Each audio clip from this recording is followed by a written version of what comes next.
I'm in Hebrews chapter 8, and in the book of Hebrews, um,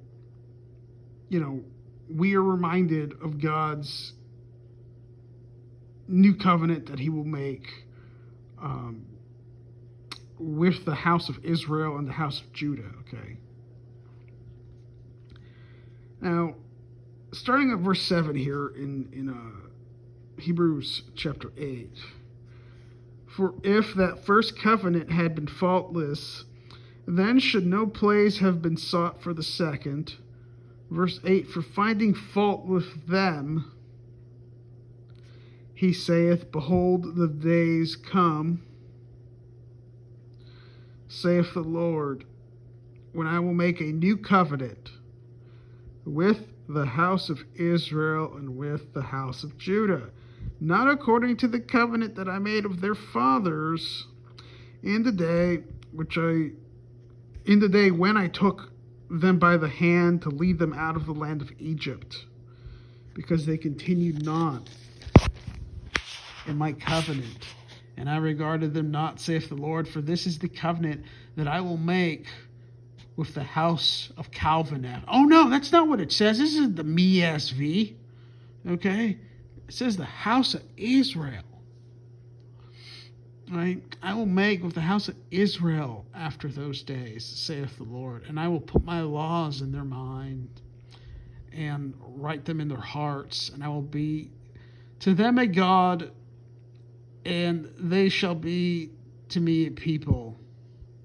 They shall not teach every man his neighbor and every man his brother, saying, know the Lord, for all shall know me, from the least to the greatest. For I will be merciful to their unrighteousness, and their iniquities and sins will I remember no more. That he saith, the new covenant he hath made, the first old. Now that which decayeth and waxeth old is ready to vanish away. Look,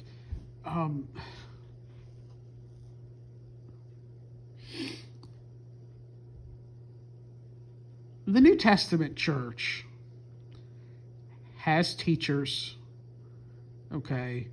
We have evangelists. We go out and preach the gospel to people because there are people that don't know the Lord, okay? And there are people that would benefit from evangelists and teachers.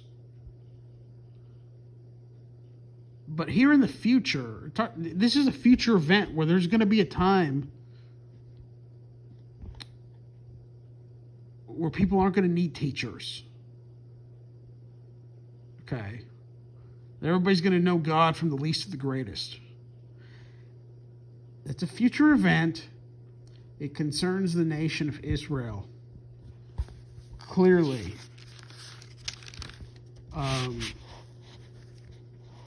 Okay, the house of Israel and the house of Judah, and remember that they split the kingdom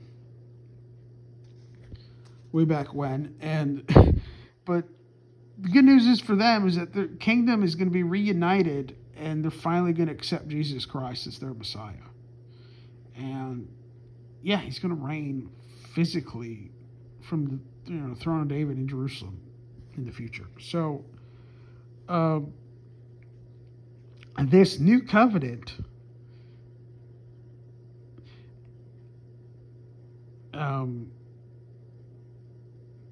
is clearly not for a bunch of Calvinists or Lutherans or Roman Catholics or whatever, or Andersonites. It's with the house of Judah and with the house of Israel. Okay. Those people that God took their ancestors, their fathers, out of the land of Egypt. Okay.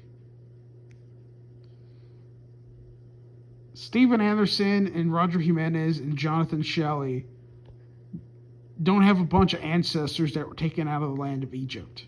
Okay.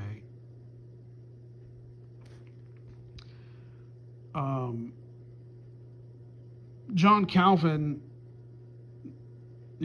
didn't have a bunch of ancestors that were taken out of the land of Egypt. Okay, it's talking about Israel, clearly.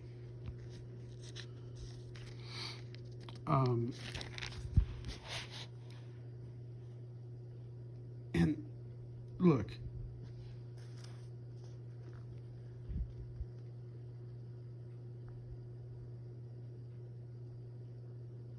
in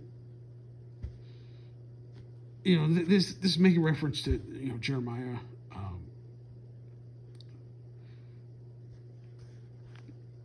But look, in the future, okay, God's going to be merciful to their unrighteousness and their sins and iniquities. He's not going to remember anymore. So, again, if you think you're Israel, then you have to conclude. If you think the church is Israel, you're going to have to conclude that God currently remembers your sins and your iniquities. And, that. Look, if you're saved, no, he doesn't, okay? No, he doesn't. This is talking to the nation of Israel who is not saved right now, who in the future will be saved. That third remnant is going to be saved, okay?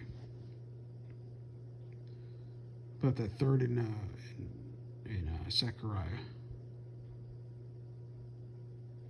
And in Romans, it clearly, talks about Israel being saved. So,